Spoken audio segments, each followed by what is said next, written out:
اسلام آباد میں دھماکہ، افغانستان سے کس نے خودکش حملے کا حکم دیا؟ گرفتار ہینڈلر کا اعترافی بیان بھی سامنے آ گیا۔ جوڈیشل کمپلیکس اسلام آباد کے باہر ہونے والے دھماکے میں ملوث خودکش بمبار کے معاون دہشت گرد گرفتار کر لیے گئے۔ انٹیلیجنس بیورو اور CCD کی مشترکہ کارروائی میں TTP فتنہ الخوارج کے دہشت گرد سیل کے 4 ارکان کو گرفتار کیا۔ انٹیلیجنس ذرائع کے مطابق TTP کمانڈر سید الرحمان عرف داد اللہ نے ٹیلی گرام ایپ کے ذریعے رابطہ کر کے اسلام آباد میں خودکش حملہ کرنے کی ہدایت کی۔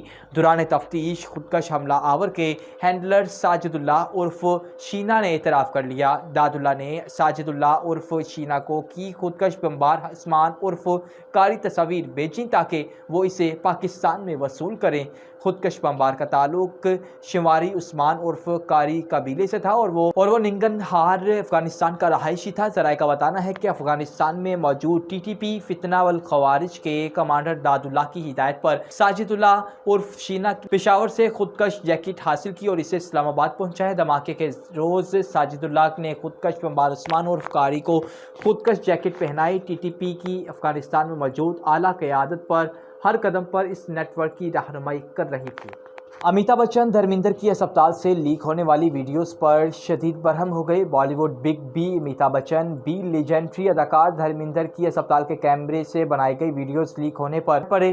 بھارتی میڈیا پر دھرمیندر کی موت کی جھوٹی خبریں نشر کیے جانے کے بعد مختلف سوشل میڈیا پلیٹ فارمز پر دھرمیندر کی اسپتال میں موجودگی کی ایک ویڈیو لیک ہوئی جس میں دھرمیندر کو اسپتال کے بیڈ پر انتہائی نازک حالت میں دیکھا گیا، جبکہ ان کے بیڈ کے پاس ہی ان کی پہلی اہلیہ پرکاش کور، اداکار سنی دیول اور بابی دیول بھی انتہائی افسردگی کے حالت میں موجود تھے۔ بھارتی میڈیا کے مطابق لیک ویڈیو میں دھرمیندر کے اہل خانہ کے علم میں لائے بغیر بنائی گئی جو سوشل میڈیا پر وائرل ہو چکی ہے۔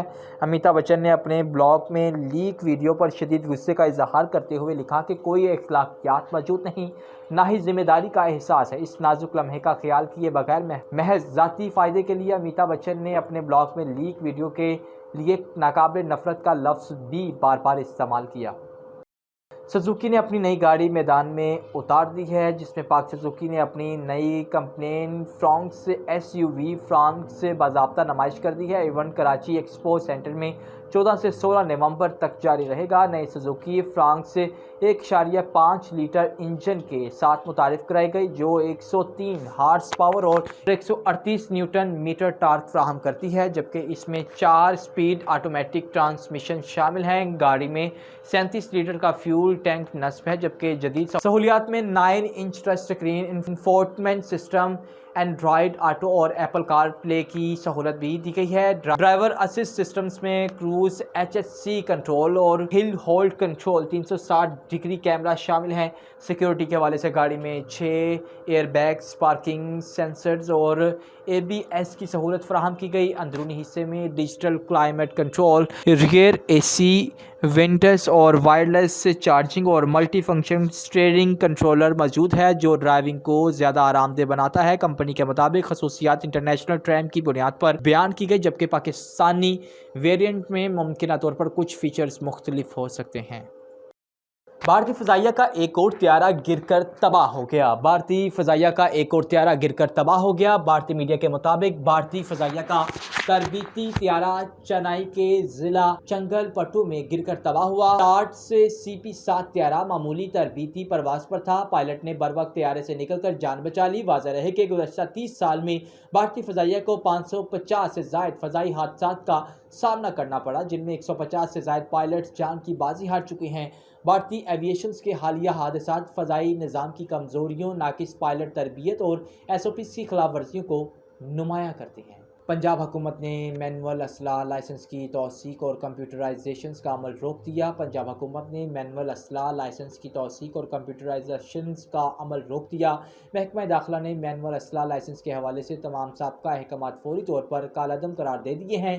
محکمہ داخلہ پنجاب کے مطابق انفرادی، ادارہ جاتی اور سیکیورٹی کمپنیوں کے مینول اسلحہ لائسنسوں کی ری ویلیڈیشن کمپیوٹرائزیشن کا عمل روک دیا اور نیا حکم نامہ جاری کر دیا۔